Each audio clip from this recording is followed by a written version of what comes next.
সম্মানিত সুধী, আসসালামু আলাইকুম আরহামতুল্লাহি ওবারাকাতুহু। আজকে শিরিক নিয়ে কিছু কথা আপনাদের সামনে উপস্থাপন করব ইনশাআল্লাহ। ওমা তৌফিক ইল্লা বিল্লাহ। আল্লাহ পাক সমস্ত গুনাহ মাফ করে দেবে, কিন্তু শিরকের গুনাহ মাফ করবে না। আমরা মনের অজান্তে অনেক শিরকের গুনাহ করে বসি, যেটা বুঝতে পারি না, ঠিক না? কিয়ামতের কঠিন ময়দানে আল্লাহর কিছু বান্দা দুনিয়ার সমপরিমাণ গুনাহ নিয়ে আল্লাহর সামনে উপস্থিত হয়ে যাবে। আল্লাহ পাক তখন বলবে, বান্দা, আমি তোমার আমলনামাটা দেখি, যদি শিরকের গুনাহ থাকে তাহলে তোমাকে জাহান্নামে যেতেই হবে। এটা আমি আমার কালামে লিখে দিয়েছি যে শিরকের গুনাহ মাফ হবে না। আর যদি তোমার আমলনামায় শিরকের গুনাহ না থাকে, তাহলে এই দুনিয়ার সমপরিমাণ ক্ষমা নিয়ে আমি তোমার সামনে উপস্থিত হয়ে যাব, তোমাকে ক্ষমা করে দেব, তোমাকে জান্নাতি বানিয়ে দেব। বলেন সুবহানাল্লাহ, সুবহানাল্লাহ। সম্মানিত সুধী, আসলে আমরা তো আল্লাহর আদেশ নিষেধগুলো সঠিকভাবে পালন করতে পারি না, ঠিক না? আমরা গুনাহগার। আমরা যতই গুনাহ করি না কেন, কিন্তু শিরকের গুনাহ যেন আমরা না করি। শিরকের গুনাহ না করলে আল্লাহ পাক আমাদেরকে ক্ষমা করে দেবে। সুবহানাল্লাহ। শিরকটা আমরা অনেকেই বুঝি না। আল্লাহ পাক যেটা পারে অন্যও সেইটা পারে, এইটা মনে করাটাই শিরক।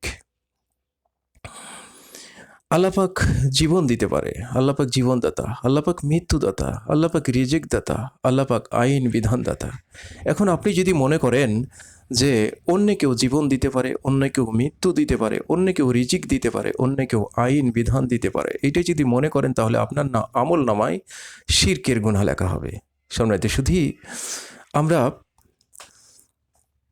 মুসলমান, আমরা একটা ইসলামিক কান্ট্রিতে বসবাস করি, মুসলমানের দেশ। এদেশে কিন্তু আল্লাহর আইন বিধান প্রতিষ্ঠিত নেই। কোরআনের একটাও আইন প্রতিষ্ঠিত আছে? নেই।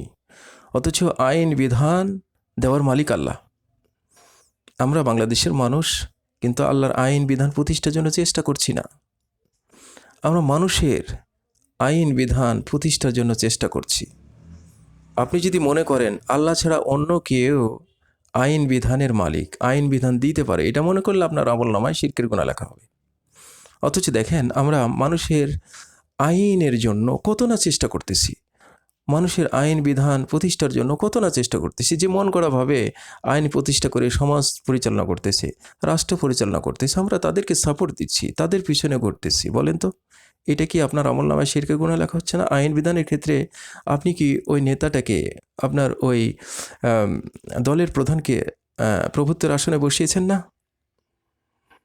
সম্মানিত শুধু একটু গভীরে ভাবার চেষ্টা করেন, যেন আমার দ্বারা শিরক না হয়। একমাত্র আমি আল্লাহ পাকের আইন বিধান প্রতিষ্ঠার জন্যই চেষ্টা করব। যে ব্যক্তিটা আল্লাহ পাকের আইন বিধান প্রতিষ্ঠার জন্য জমিনে চেষ্টা করবে, তাকে সাপোর্ট দিব, তাকে সমর্থন করব। এটাই হচ্ছে সফলতা। আল্লাহ বলেছেন, আন আকিমুদ্দিন ওয়ালা তাতাফাররাকু, যে আল্লাহর জমিনে আল্লাহর আইন, আল্লাহর দিন, আল্লাহর বিধান প্রতিষ্ঠার জন্য তোমরা কোনো মতপার্থক্য করো না, তোমরা কোনো দলাদলি করো না, তোমরা আল্লাহর আইন, আল্লাহর বিধান, আল্লাহর দিন প্রতিষ্ঠার জন্য চেষ্টা করো। সম্মানিত সুধী, আসুন আমরা শিরক থেকে বেঁচে থাকি। শিরক থেকে বাঁচলে আল্লাহ পাক অবশ্যই আপনাকে মাফ করে জান্নাত দিয়ে দেবে। আলোচনাটুকু বুঝে আমরা যেন আমাদের বাস্তব জীবনে আমল করার আল্লাহ পাক তৌফিক দান করেন। বলেন আমিন। ওমা আলাইনা ইল্লাল বালাগ। আসসালামু আলাইকুম আ রহমতুল্লাহি ওয়া বারাকাতুহু।